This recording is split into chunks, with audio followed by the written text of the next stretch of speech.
Are you struggling for consistency in your sim racing? Does your iRating look like a roller coaster? If so, we have good news for you. The way to get more consistent is to first understand what you're doing differently than the professionals. And VRS is the answer. With our competitive subscription, you will have the telemetry, setups, tutorials, and everything else you need to fully analyze your driving. Our data packs and the ability to compare your driving with the best in the world will show you exactly where to adjust your inputs, change your driving line, and shave seconds off of your lap times. And our powerful and precise Direct Force Pro wheelbase and precision pedals are being used by some of the world's best drivers. All these champions agree that VRS hardware is not just the best on the market, it's also priced well below the competition. So if you're looking to upgrade to direct drive and the best pedals in sim racing, VRS is your answer. If you want to get better, get faster,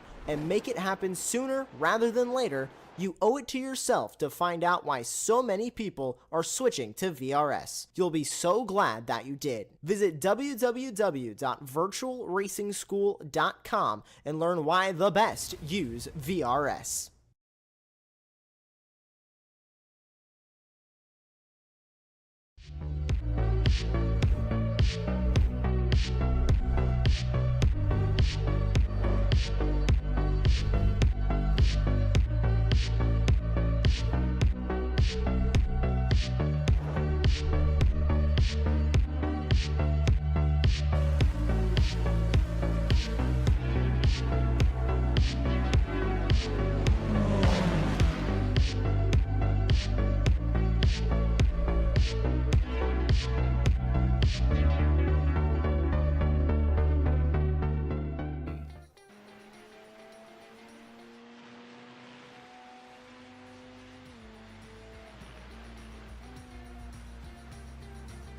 Greetings, race fans, and welcome to Apex Racing TV's presentation of the Radical Esports Cup. J.R. Gregory here with you on the call, welcoming back Tom Dillon and our producer, Joshua Wilkie, the star of today's show, the fantastic Radical SR10. This car is pure sports car driving pleasure, 425 horsepower, only 725 kilos, no traction control, and no anti-lock brakes. And folks, we are showing the top split of the public server here, 21 GMT Friday, as we do every week. So if you would like to give these Radicals a try, go ahead and sign up. If you make the top split, you will appear with us here on Apex Racing TV, and these cars are a handful, but mastery of the SR10 will make you better at every car that you drive. And listen to this upcoming schedule. We have got Monza, Road America, Phillip Island, Sebring, and the season finale at the Green Hell Nordschleife. So here we are, round 7, with names like Maggots, Beggots, Chapel, Stowe, Vale, and Cops.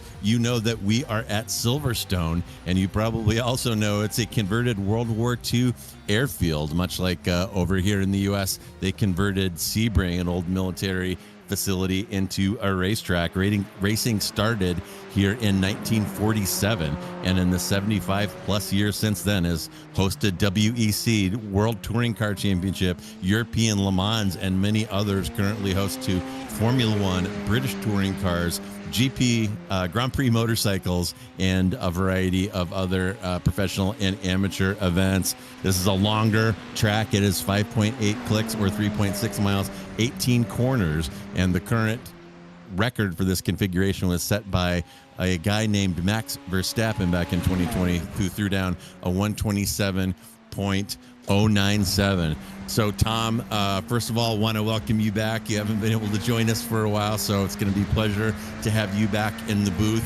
And it's also going to be a pleasure to see these Radicals come home to the country of their origin, the UK, and see them flog their way around the classic facility here at Silverstone. So what are you looking for as we prepare for this afternoon's race? Yeah, of course. Delighted to be at Silverstone. For a start, home of the British Racing Drivers Association as well. So truly the home of motorsport in the UK, and a lot of teams and things based here as well. Porsche have got a program going on at Silverstone, developing all of their LMP1 cars and things like that, and well, expecting a pretty good race. This is a track that is big enough for these radical cars to truly stretch their legs, and I don't think we do see that very often at all. Yeah, and one thing that Silverstone has become famous for, at least in my mind, is it's kind of tough on front tires. And this this fixed setup used in the Radical Esports Cup can be prone to a little bit of understeer. So the temptation is on some of these long sweeping corners, as well as the low speed stuff, is just to kind of ride the understeer all the way through the corner. But these radicals will blow the front tires off if you lean too heavily on that understeer prone setup. So you want to trail brake here whenever possible. And oh my goodness, look at those times. Friedrich has thrown down a 155.1 in his first round of qualifying. So we may be dipping into the 154s here. That is absolutely cooking. I was out here earlier and tickling a 158 and figured I was about 3 seconds off of the pointy end of the field here, and that's how it appears. But so far, with plenty of time left in qualifying, it is Friedrich from Lip from Barry, 1, 2, and 3. And look at all those 155s. The top 4 drivers are in 155s, and that is absolutely cooking. And Tom, one of the things about this track is you have to have faith in the downforce that these radicals can generate at higher speeds and not over slow for some of these fast corners like Copse and like that first right-hander after the Lewis Hamilton straightaway. And it's very challenging and very fun track. Some people find it a little dull, but I find it a lot of fun.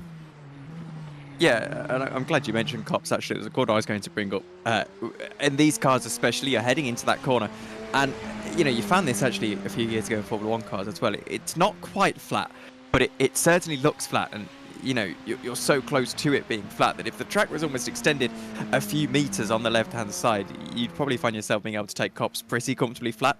And that just means the temptation to track extend is so great. And it takes actually a lot of discipline to just make sure you're sensible, you lift sensibly, probably a little downshift as well here in these radicals into that corner, but yeah, certainly a major one. And there's a lot of taxing corners, as you said, around this track. Yeah, and passing opportunities can be a little bit few and far between, but I think a critical point here, and we're seeing, I think, unless I've completely lost track of where we are, which is a strong possibility, I think that exit of Beckett's, the last kind of right-hander in those S's off of the old, after Copse, after the old pit straight, you've got to have a good exit there. You've got to have a good charge down the hanger straight, and we are going to see some conflicts going into Stowe, that slower right-hander and the hanger straight. And here we are riding along with Freckleton right now. This is the corner I'm talking about. You got to get on the power right here. This is the beginning of the straightaway, and if you overcook that entry and have to wait to put the power down, you are going to get smoked down the hanger straight, much like we saw Norris a couple weeks ago get smoked by Verstappen like he was pulling an anchor. So I'm going to call Beckett's, that right-hander, the critical corner on this course as we're watching qualifying winding down, and there are those 154s that I was looking for. Now it is now Friedrich with a 154.9, which is rare air indeed, and we have Christoph Lipp right behind him by 1/100th of a second, another 154.9, and Barry still in the low 155. So these guys are absolutely flying, and I'm here to tell you folks, because we broadcast these races, this time slot and this split attracts some of the best radical drivers in the world. And right now our overall top 10 is Barry, Braun, Gonzaga, Reitinen, Friedrich, Larson, Ianni, Vitorino, Hernandez, and Broughton. And as you look through our grid, you'll see a lot of those names here. So we are going to see some action here today. And there is your starting grid. As I said, Andreas Friedrich will be in P1 with that scorching 154.9. Next to him, Christoph Lipp. Behind them, Barry and Larson. Then Braun next to Ianni. Dylan Freckleton up in P7, maybe driving a little bit over his head in qualifying, putting down a good one, but he's defending his home turf. You see there his flag, UK and I. Gordon Hauge next to him. Philippe Pulls next to Mickey Stengel there in 9 and 10. It'll be Berger next to Amunt in the next row. Giovanni next to G, Bellarice versus Macquarie, Belote versus with Ludwig there in 17 and 18, Miller versus Frank Wynn, and I don't know a better name for a race car driver than Wynn. Abruzzi next to Levi King, Neil Creed next to Carvalho, and my goodness, what a grid. 24 cars. As we noted earlier, this is one of the longer tracks on the schedule, so I guess the iRacing gods figured that it could handle some extra traffic, but this is a big grid, and we'll be starting, as we do every week, on ice cold tires from a standing start and without traction control, so it can be tough to put down that 450 horsepower. Here we are riding along with Friedrich, and he will have the outside line here into turn 1, and this is another one of these high-speed corners where it's barely a lift. You don't want to overslow there, and you don't want to lose space, and here we are green. It is going to remain Friedrich from Lip from Barry as we get this one underway. We do, and look at that leader already. Andreas Frederick flying into the lead. We've got 2-3 wide running further back as they hit the brakes for the first time. Everyone just about missing the corner, and old dear. 5 car all the way around. Don't know what that is. That's Miriani, who's gone all the way around. He was T-boned off the start. Another spinner on the left-hand side. That's Freckleton. This time, that is a pretty disastrous start.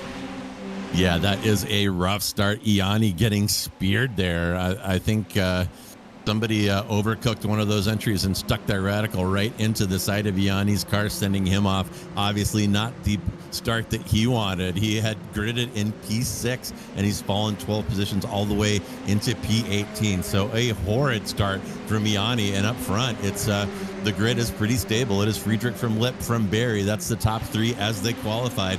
Braun has gotten by Kettle Larson, and Gabriel Berger has taken advantage of a little bit of the loose running up front, moving up 5 positions. Now he's sitting in P6. So things will settle in here. We're on lap 1 of 13 as here we are entering those beautiful S's for the first time. But Frederick, massive 9/10 per second at the lead of the race. Make that 1 second now as Francois Bilotte is holding on to that 13th position ahead of 2 British/Irish drivers, Macari and G, as they're having a little bit of battle here as they make their way down into the right-hander. It's 2 wide running further back as here goes down at the inside. Who's that? All the way on the inside line. Pierre-Luc Boleshi is going to lose out on it, and through on the inside line goes Haig. Wow, that was a tough move, and was that Haig getting that twofer there? I told you we're going to see a lot of action at the end of the hangar straight. That is Stowe Corner, and these radicals generate such a substantial slipstream that if you exit those S's, and as I said, get a good exit out of Beckett's there, exit those S's close to the competitor in front, you are going to get a big toe down that hangar straight and have an opportunity to make a move there into Stowe, and we saw it there, and that was a twofer. Nice move. And here comes Iani now as another cloud of smoke developing there, and Iani trying to push his way back up the field. He's already picked up a couple spots, and we'll be keeping an eye on him. Remember, he qualified in P6, so he's going to have a lot of pace on the cars in front of him as he sits right now in 12.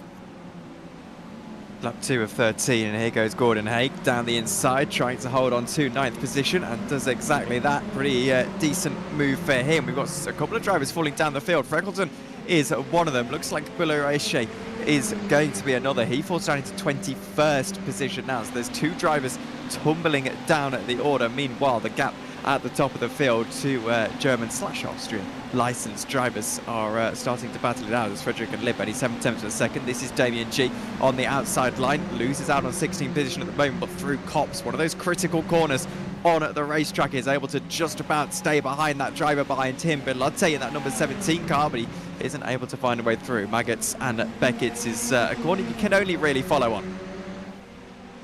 Wow, and still a little side-by-side action here on lap 2. That is Giovanni trying to push his way back past Hauge. And these 3 cars have been stuck together for at least 1 lap here. And watching Poles now. Can he get the over-under going? Not quite. That's Poles looking ahead at Hauge and Giovanni. And I think we saw Hauge with that epic twofer move last lap through going into Stowe. And Hauge making a good run of it. And there's Iani. He's made up another position.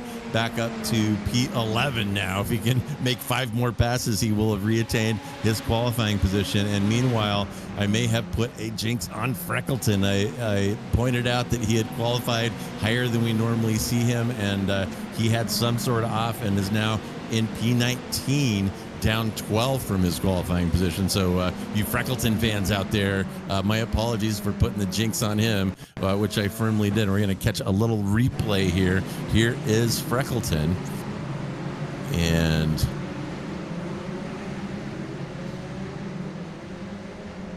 yeah, so that, I wonder if he had a first spin and then maybe fell down the order from just a more minor off a couple of laps later.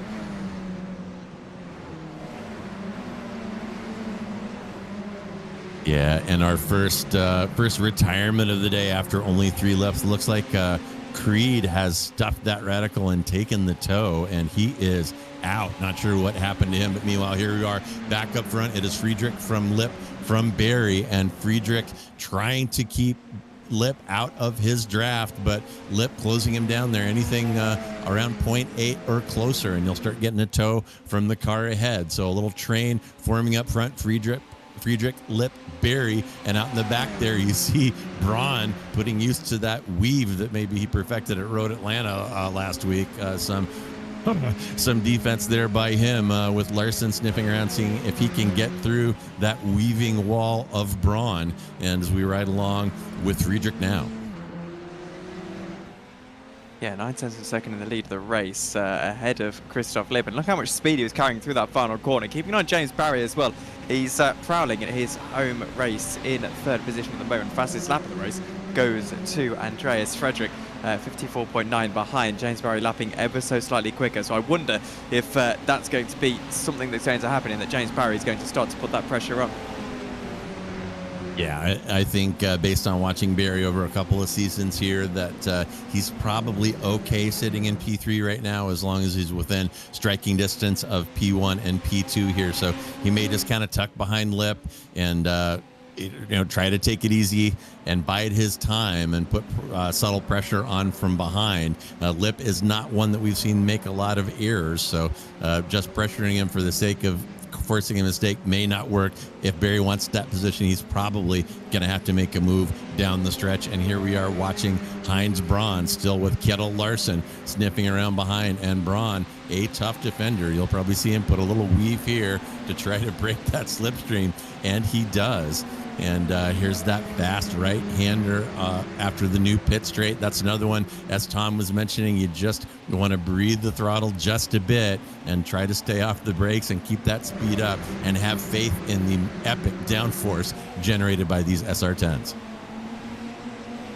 Lap 4 of 13, then it's 6/10 at the lead of the race. This is Emilio Amott trying to get himself past through Magus and Beckett, looking at Pulse for 11th position. Look at the wider line he takes through there into the second part of that corner, and now gets a fantastic exit as they make their way on to the Hangar Straight for the 4th time in this race. Slipstream so powerful in these SR10 cars, and you've got plenty of time to make a move as Pulse looks at the move down the inside of Iani into Stowe. Amut trying to get himself past as well, but can't quite gain all that time as they make their way through. Stowe now into the chicane he goes, looking for that inside line. There's tire marks in the background as he takes Iani out.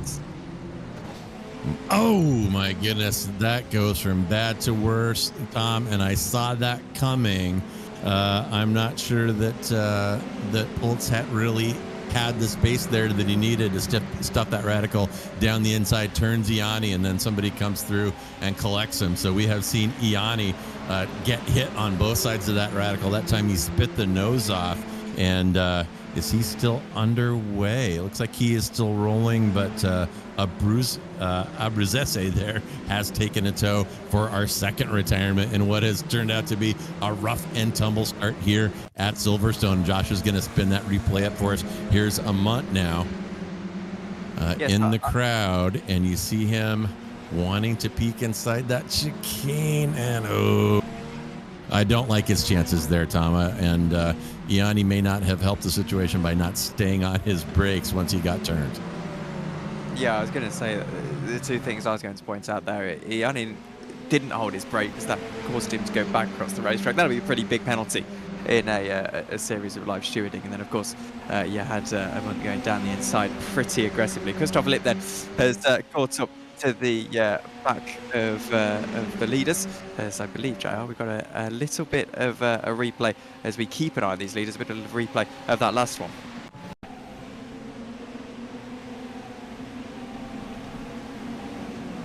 Yeah, and here is where Iani's day starts to go south here. And, oh gosh, Tom, maybe you can give this one a call. The replay not working good for me where I'm sitting. Lead change as Christoph Lipp makes his way through. We apologise about that. We're going to replay of that if we can in a moment. But for now, I think Frederick's going to try and come back at him as they make their way into turn one. Again, taking a wide line. Dips his wheel onto the grass as Christoph Lipp into turn one. We'll just about keep it poised through turn two and into turn three. There's just about no way through for Frederick, but the top three so close together at the halfway stage.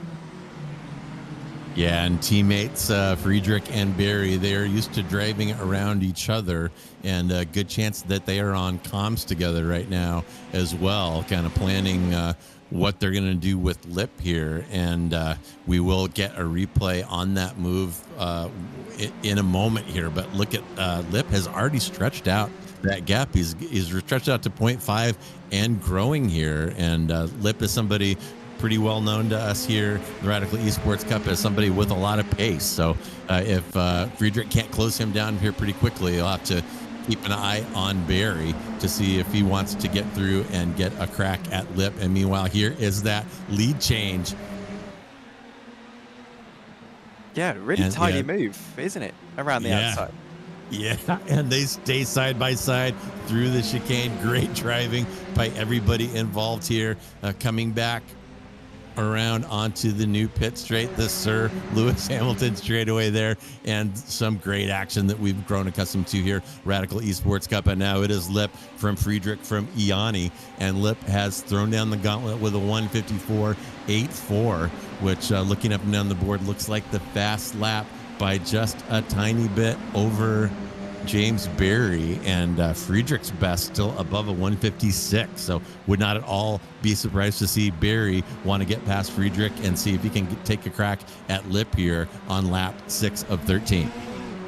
Yeah, Kjetil Larsen with that really distinctive green car in the background there, trying to make his way past the other green car of Braun here for 4th position. They'll go into turn 1 as well, and top 5 here at this stage of the season, pretty decent for them all. We know these are some of the fastest Radical drivers on the service, so a bit of over defense from Braun might give Kjetil Larsen just a little bit of a chance here as they make their way through the chicane. And again, just looking a little bit tidier, Kjetil Larsen. This will be a good opportunity as he makes his way down the straight. Then we'll head into Brooklands, Luffield, and that sort of section of the track. And Braun is all over the road. This should be pretty regulation move. He'll still have to do it on the brakes though. Goes to the inside line early and is just outbroken by Heinz Braun. That is a really fantastic bit of defense. And as they go through Luffield, there'll be no way through here. Yeah, Braun slamming the door there. You see him get a little wiggle, accelerating out of that low-speed corner in second gear, and Braun developing a reputation here as a defender. And some of his moves maybe not completely clean when he's moving in the braking zone. We've seen him do a few times, but very tough defender and a good driver. And Larsen has time here. He should exercise some patience, probably not do anything drastic, but Braun so tough to get by. And meanwhile, here is Gordon Hauge looking forward at Stengel, and he is going to be in draft position as they come out of the S to see if they can make something happen here. And meanwhile, as down the hanger straight, here comes Friedrich. He's going to try Lipp on the outside of Stowe. Cannot quite make it happen, but he's going to have the inside line on this chicane where we saw Iani go off, and they're going to go through this one side by side again. Christoph Lipp not giving up. He's not going to give this one up to Friedrich and or to Lipp, and my goodness, what fantastic driving by both of these guys. And Lipp somehow maintains that P1. It is Lipp from Friedrich from Barry. Fantastic driving from all these drivers. Yeah, what a piece of driving is here. James Barry thought about it down the inside for a moment there ahead of Frederick. Lipp holds on to the lead of the race. So I think this might change literally by the time we get to Brooklands on this lap as they go out of the chicane. This is very crucial power zone here onto the first straight, and let's see if Andreas Frederick gets the slipstream and gets the move down into Brooklands. There's no defense from Christoph Lipp. He doesn't need it, or does he? Because down the inside goes Andreas Frederick. It's a huge dive, and I think he's going to get his nose in front here as they go through into Luffield. James Barry back on the inside line looking for second. The topography of this corner means James Barry might just emerge from it in second position. The speed on the outside's okay for Frederick, but James Barry back on the inside line will stay side by side. So a move that was for the lead of the race turns into a defense for second, and James Barry on the inside through Copse is going to gain that second place, and now he can start to attack for the lead. Wow, what a show here at Silverstone, and that is the move I was looking for out of Barry. It looked like he had a little bit more pace than his teammate Andreas Friedrich, and Barry is now in position to take a crack at Christoph Lipp. That gap now sitting at 0.5 as they come out of the S's. He will have the toe down the hanger straight, and will he make a move at Stowe? Meanwhile, in the background, the Mad Weaver, Heinz Braun, trying to hold off Kettle Larson, and nothing's going to change up front. Slip from Barry, from Friedrich, and Larson takes a peek, showing his nose down the inside of Stowe, and somehow Heinz Braun still hanging on to P4. And what great action we're having here today. I love calling these races and watching them. Fantastic stuff, as we see here every week. My goodness. So Larson still trying to get past Heinz Braun for fourth position, but proving a pretty tricky task for him as they make their way into Copse once more. In fact, excuse me, this is the first corner, isn't it? I always get those confused. I think a lot of people do, actually. But anyway, he's not able to make his way through there. And again, this has been a really good defensive drive from Heinz Braun. Probably a little bit too defensive at times. I don't think he's maximised it, but when you're only focused on holding on to this position, it works pretty well for him. Yeah, and we'll see what Larson does. He's going to have another crack here into... sorry, I lost where we were. Brooklands as he goes to the outside line, then JR all the way around the outside line. You get a bit of a switch back here, but you're setting yourself up for Luffield. That's the corner here. It's a double apex. So make sure he swoops out wide, then back to the inside line as they make their way into Copse. Can he get the exit? Wow, some great camera work here by our producer Josh, and Larson is going to get a toe again. Braun will cover the inside. There's not a whole lot that you can do here except try to keep your velocity up. And will we have the entry here to the S's contested by Larson on the inside? He is going to try to make something happen in Beckett's, and he does. Oh my goodness, folks, that has got to be about $130 side by side at the ragged edge into Maggots there. What a move by Larson. Larson has seen enough of the back of that Radical of Braun, and he is through for P4. What a move. And meanwhile up front, look at Lipp from Barry, from Friedrich. Barry has got that gap down to under 0.3 of a second, and we'll see if Barry is going to be able to make something happen here. And there is another, we're on the new pit straight here, I believe. Yeah, coming on to the Sir Lewis Hamilton straight. And yeah, this first right-hander, Tom, it is almost a carbon copy of Copse. So it's very similar to Drive, and it's easy to think that that's where you are as a spectator. But my goodness, look at Barry polishing Lipp's bumper. We're on lap 10 of 13 now. Barry washes out a little bit. You can see that front tire wear starting to rear its ugly head, and that allowed Lipp to pull up a little bit, but the gap's still 0.3, 0.4, well within drafting distance. And Barry right now is planning how he is going to get past Lipp for P1, and he has got his work cut out for him. Lipp is an outstanding driver of these Radicals. Yeah, and James Barry, your previous season champion as well. He's always at the very forefront of these Radical fields, and truly one of our better drivers that we've got. But he's alongside two of our other better drivers in Christoph Lipp and Andreas Frederick. And at the moment, they're proving tough customers to get past, aren't they? Yeah, absolutely. And there's not a ton of passing opportunities around here, but my goodness, look, here is the move of the day. Watch Larson.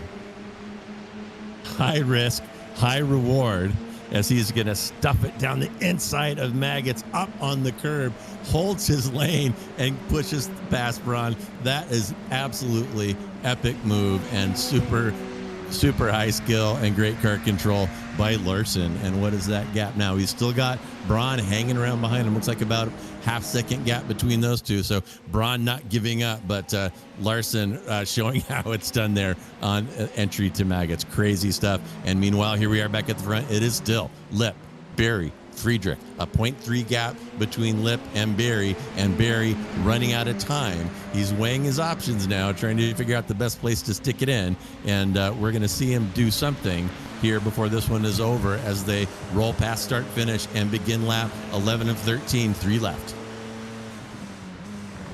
And well, Christoph Lip then continues to hold on for the time being, and he's only got about 2-3 laps left to hold on. James Barry, third seed in second position at the moment. Christoph Lip, second seed in first position. That first seed, of course, is sitting in third at the moment. Let's wait and see what happens here down into Brooklands once again. It's all over the back of Christoph Lip. James Barry continues to apply that pressure.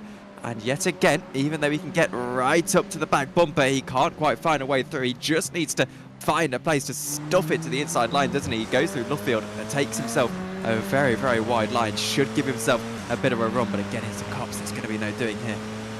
Yeah, you could see Barry diamonding off Luffield there to try to get a good run out of there, which he did, but not a lot of options there. That is a high-speed corner with just a little lift, as Tom pointed out, and there is some runoff there, but if you go too far out there, you'll end up with a slowdown, which would essentially end the base for Rary, as some might say, and the race for Barry in terms of getting up into that P1. So, but that gap's still close, and Lip bobbing and weaving now to try to break the draft, heading down here at the end of the hangar straight. Barry looking, and Barry has got the inside here, and we're going to see Lip try to hold the inside into the left-hander of this first slow chicane here after the pit entry, and he does. Oh my goodness, what a fight up front. Some fantastic racing here today. Holy cow, and it just keeps coming, Tom. Wow.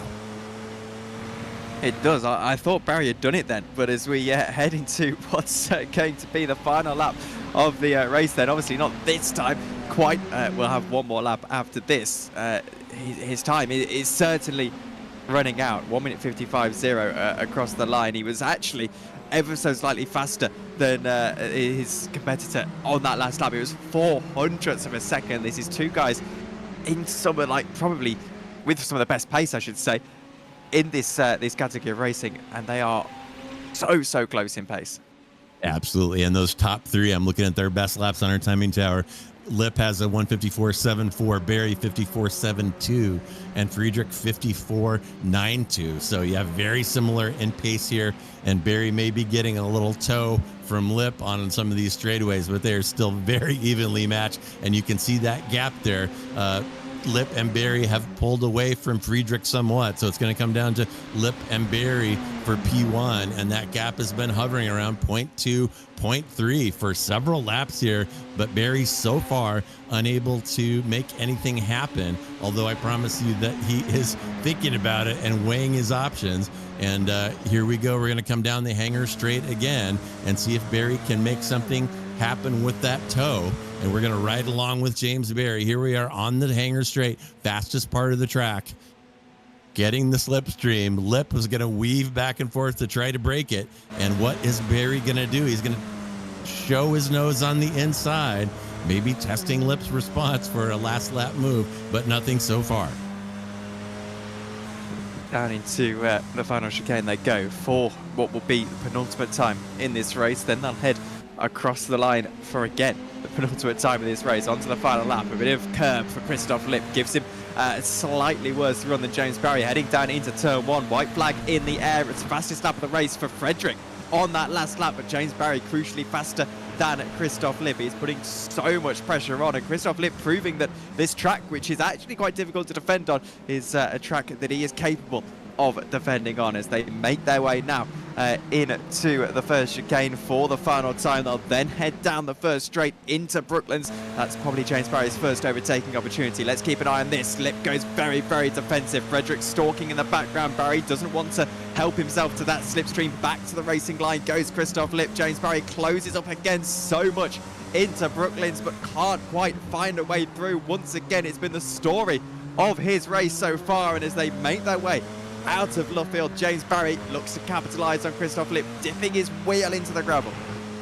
Yeah, and Barry, you can see him kind of diamonding off that low-speed corner. Always gets a good run here, and the same things happen. He finds Lipp's bumper on the entry to Cops there. Not a lot that he can do. So Barry running out of time here. If he's going to make something happen, it's going to have to be into Stowe, barring a Larson miracle, and that corner has already passed that entry to Maggot. So here we go. Here's going to be Barry's last opportunity. The gap is 0.3 here, heading onto the hanger straight, down into Stowe, and Lipp is going to bob, weave, try to break that draft. Barry is sniffing around. Barry sticks it inside and can't quite get through, or can he? They're side by side again, and Lipp, hanging tough, is going to have the inside entry into that final chicane.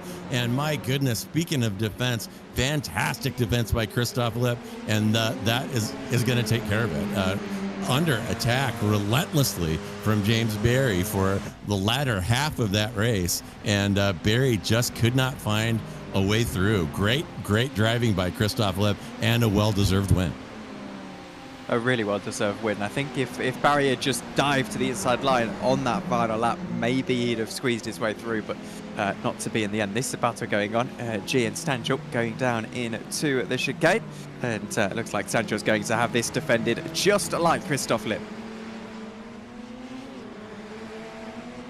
Yeah, it looked like those two have swapped positions a couple times on that lap, and very close finish between them. And that's one of the great things about these grids.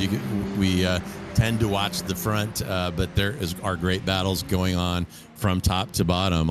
Each of these 24 cars having somebody near them to battle during the course of this race. So more fantastic stuff here at Radical Esports Cup, the same kind of competition that we've come to expect. So my goodness, what a fantastic race. And we will have your results for you here in just a moment. Looks like we've got a couple cars that have not taken the checker, and I just saw a cloud of smoke there. Yeah, Carvalho. Waiting for him to take the checker, sideways, smoking in the dirt and 2 laps down. But, he's still out there. So it's all about seat time, Tom. Yeah, absolutely. Let's take a look at the results then at the end of this race. Once they load, you know how it is here on, on the streams. It takes a while to load up the results. Christoph Lipp takes victory then. A fantastic victory ahead of James Barry by 3.8 tenths of a second. Andreas Frederick is in 3rd position. So your top 3 seeds in the top 3. Your top 4 seeds in at the top 4, because Kitty Larson finishes right where he's expected in 4th position. Heinz Braun in 5th. Gabriel Berger in 6th position. Gordon Haig, Felipe Pultz, Dylan Freckleton and Emilio amongst the rest of your top 10. 11th position, only about a second behind Emilio, was Levi King.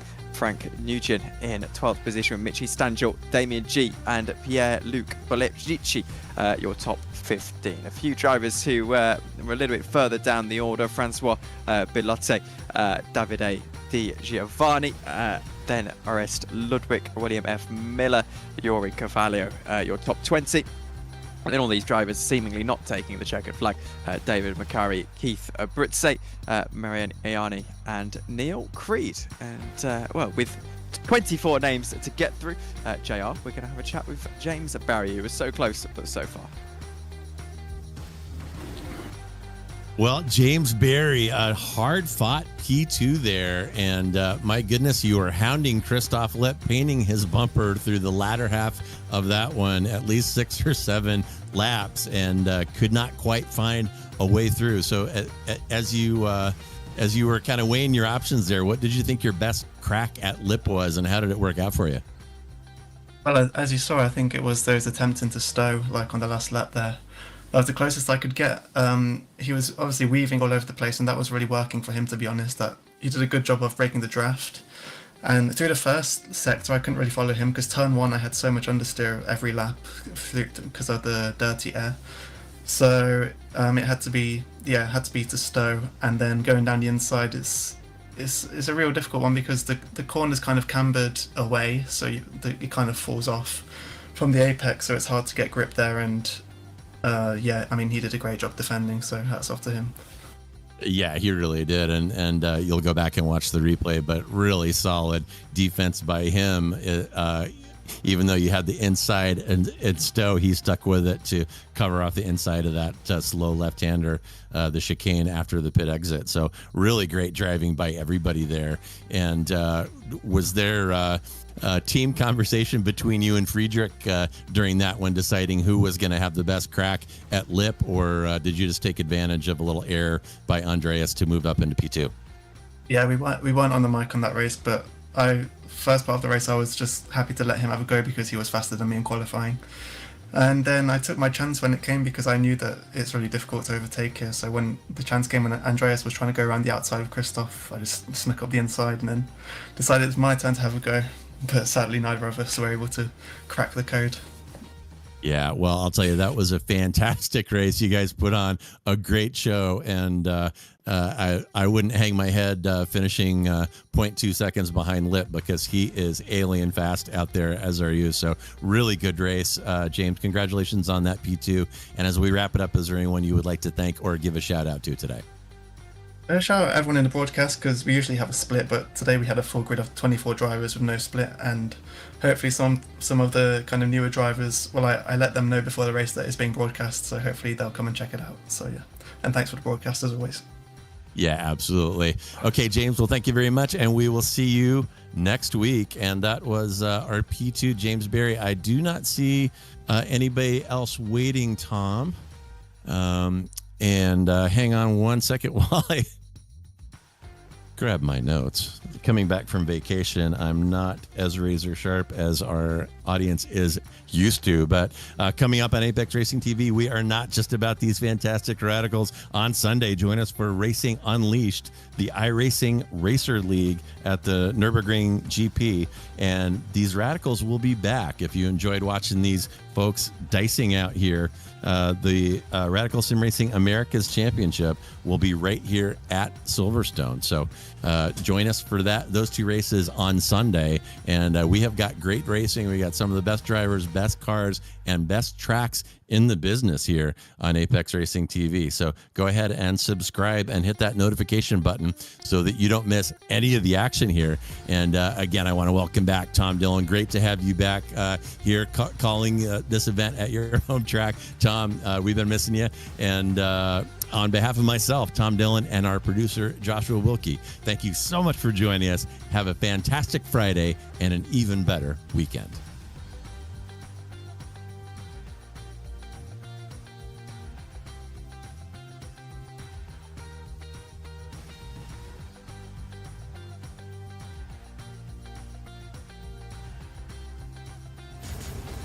Are you struggling for consistency in your sim racing? Does your iRating look like a roller coaster? If so, we have good news for you. The way to get more consistent is to first understand what you're doing differently than the professionals. And VRS is the answer. With our competitive subscription, you will have the telemetry, setups, tutorials, and everything else you need to fully analyze your driving. Our data packs and the ability to compare your driving with the best in the world will show you exactly where to adjust your inputs, change your driving line, and shave seconds off of your lap times. And our powerful and precise Direct Force Pro wheelbase and precision pedals are being used by some of the world's best drivers. All these champions agree that VRS hardware is not just the best on the market, it's also priced well below the competition. So if you're looking to upgrade to direct drive and the best pedals in sim racing, VRS is your answer. If you want to get better, get faster, and make it happen sooner rather than later, you owe it to yourself to find out why so many people are switching to VRS. You'll be so glad that you did. Visit www.virtualracingschool.com.